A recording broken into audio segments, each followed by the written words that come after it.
Kristal as Argente, your moderator, and you're watching Electron College TV.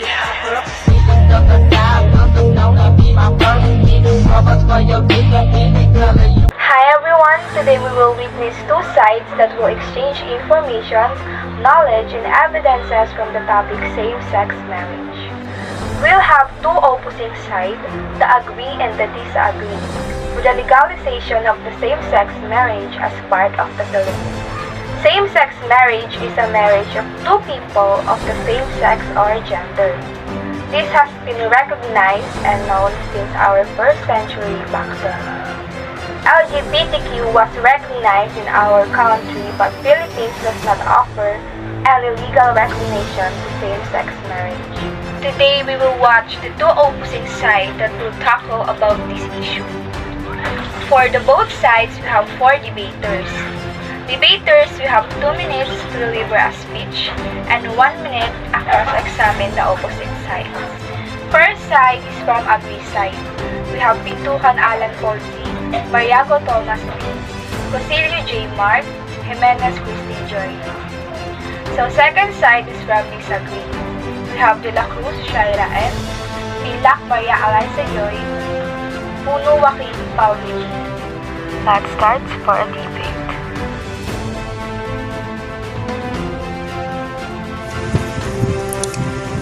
I agree on legalization of same-sex marriage as part of our Constitution. In fact, it should be considered a very long time. A lot of LGBTQI+ Filipino community have been speaking and advocating same-sex marriage in our country to finally held a marriage legally. Western countries already recognize, offer and legally held a marriage between two same-sex. Same-sex marriage in many years was not recognized and practiced here in Philippines. Was also prohibited and not allowed to do nor held in our country. Why should we, our country, legalize a same-sex marriage in our country? First, because of today's living.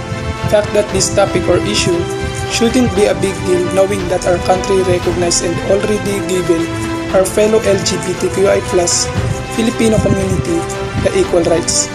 Produce a law for their safety, also to protect them from discrimination and legal rights of human. Philippines offered a lot of opportunities for our LGBTQI+ Filipino and recognize them in any aspects they make way to prove themselves as no different from us. In today's modern living 21st century, a lot of modern had been invented and a lot of perspective had been changed. LGBTQI+ had no difference from us. They are also human who deserves rightful treatment and to be loved, to be appreciated and to be considered. A right to build a family legally with the bless of our country, of course, without discrimination and being questioned.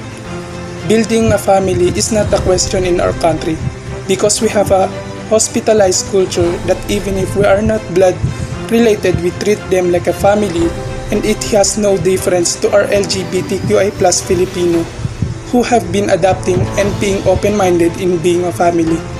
In order to build a family is to be legally recognized as same-sex marriage that our LGBTQI+ deserve. From this side is a firm disagree. First, because LGBTQI+ Filipino community, as said, had been already given the equal right they deserve. Already made laws to protect them and advocate their rights which is they deserve. A lot of Filipino community had been open-minded and accept them as part of our society, which is in fact they deserve. Philippines opens a lot of opportunities for them, which is their right and they deserve, had been recognized for their work and contributions in our country. Philippines never prohibited or unallowed them to love and to be loved by the same gender. But as for marriage, the legally or formally recognized union of two people as partners in a personal relationship, historically and in some jurisdictions. Specifically, a union between a man and a woman. Marriage is a joint event, legally, formally, and blessed by the Church.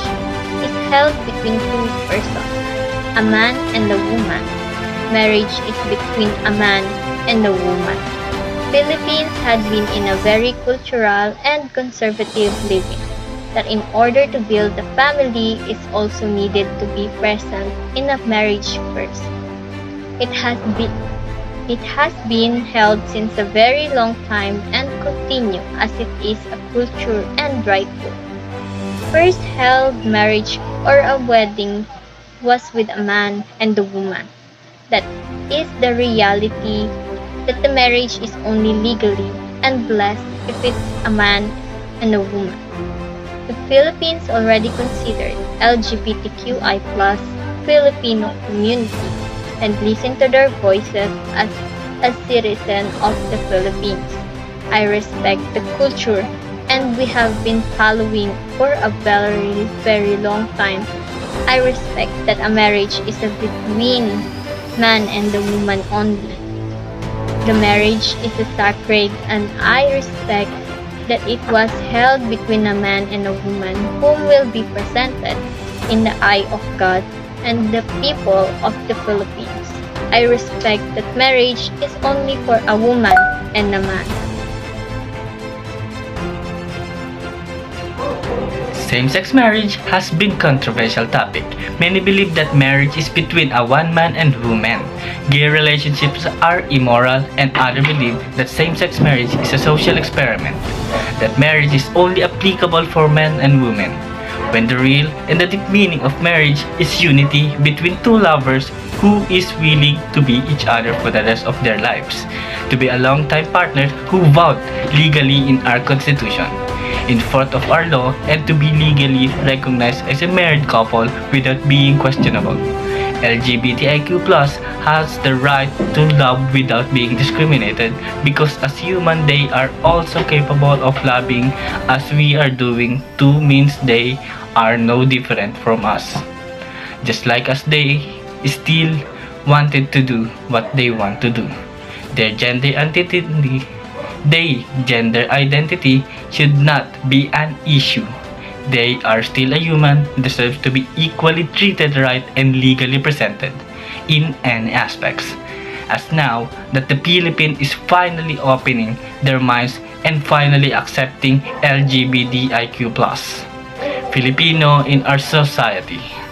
A lot of pro-LGBTIQ+ community raise and show their support for our fellow Filipino LGBTIQ+. Advocate and practice their rights as part of our society, and finally, some politicians who are aware of this issue. Few politicians gave their thoughts and raised a support by having in thoughts for the same-sex marriage to be official and legally to be part of the law in our Constitution. As a citizen of this country, I am agree for the legalization of same-sex marriage as part of our law. Gay and lesbian couple should be treated the same as other couples. Yes, their views might be a little bit different at most, but for the most part, they are all the same. LGBTQ+ should be given a privilege to be loved and to love as what they deserve. As said that, these have been in talk with other politicians to make move on legalization of same-sex marriage as part of our Constitution. We remember that not everyone is in favor of it. There is one city in Mindanao that prohibited any activity regardless or any if it's about LGBTQI+ or show a support for our LGBTQI+ Filipino. It's against their beliefs as well. According to our research, over half of the population here in the Philippines are mostly religious people. 80.6% of the population were Roman Catholic since birth. 2.45% in Iglesia ni Cristo, 5.6% in Islam, and the lowest but still are not approved of same-sex marriage. Philippines is a religious country.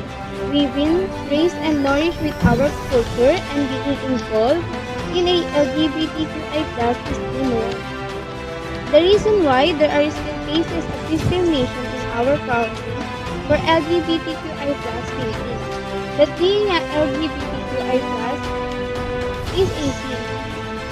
In nature and man's law, we are object to the legalization of same-sex marriage in the Philippines.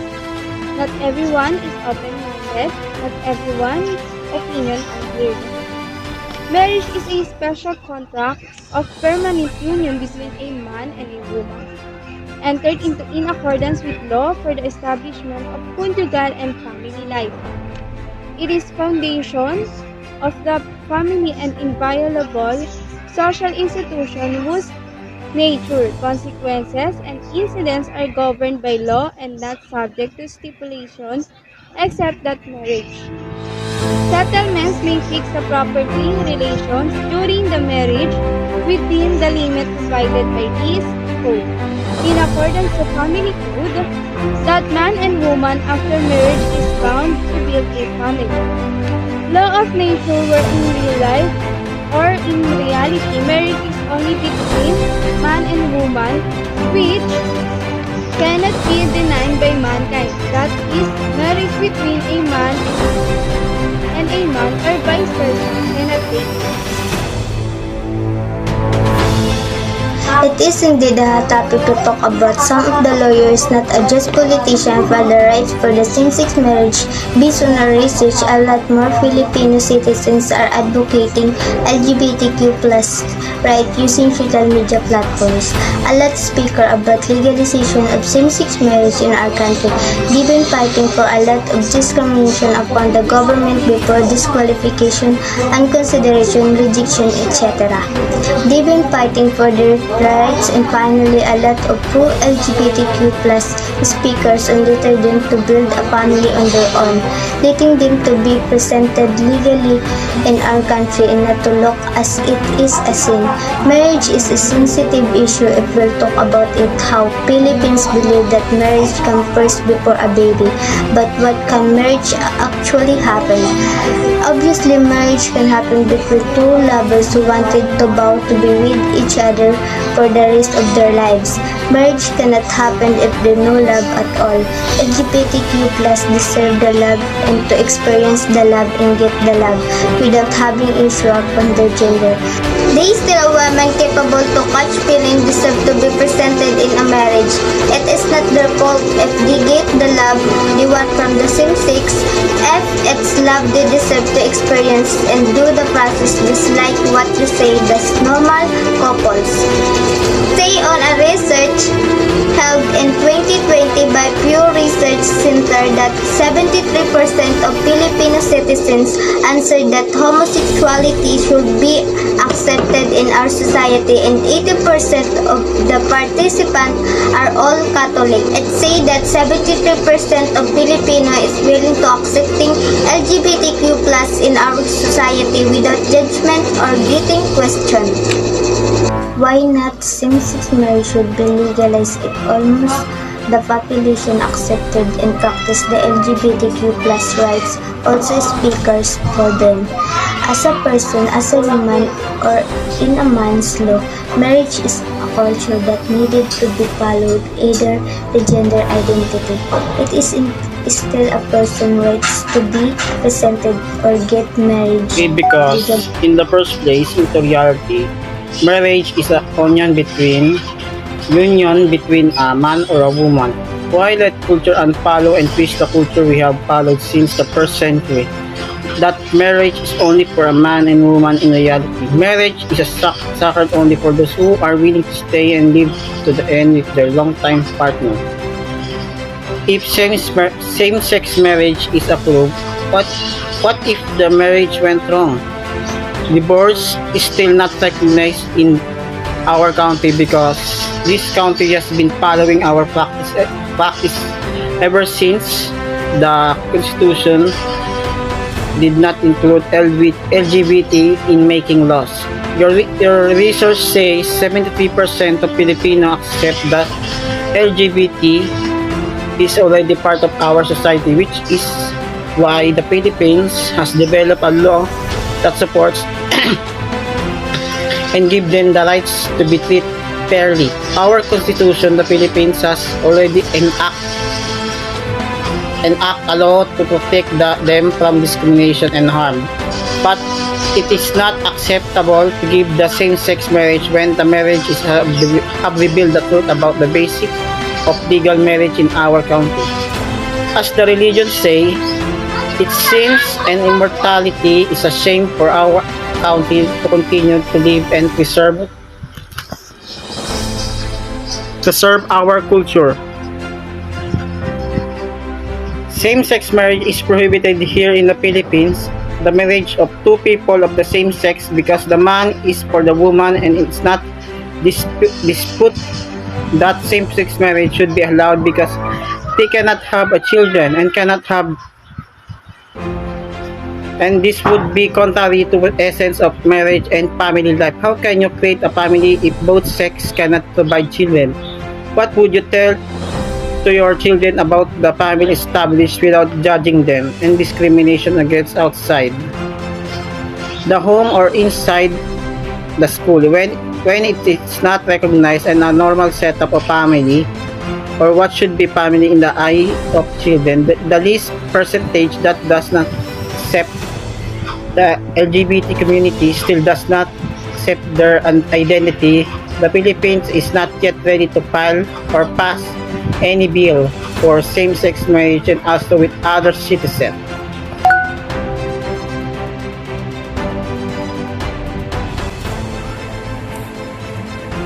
There is nothing wrong on getting married when you both are willing to be lifetime partners. Marriage is for lovers when to acknowledge legally. Why don't we pass a law when it says 73% of Filipino already accept the fact that LGBT plus is already part of our society? Why don't we give them that they deserve when the Constitution already made laws for their rights? When it also their right to get married acknowledged by law by the Filipino. Because we neglect the true value and meaning of marriage here in our country. It is immoral to think that it will be forever questioned. Why did the country or constitution allow same-sex marriage? People will look at it as a disgrace because we didn't live for this. We are not raised in time of where same-sex marriage is already part of the Constitution. We are not born believing that same-sex marriage is same with the marriage we are having right now. We watch opposing teams fight for their information, evidences, and knowledge. This is team legalization of same-sex marriage as part of the Constitution of the Philippines. Philippines is a democratic country, so give us what we deserve.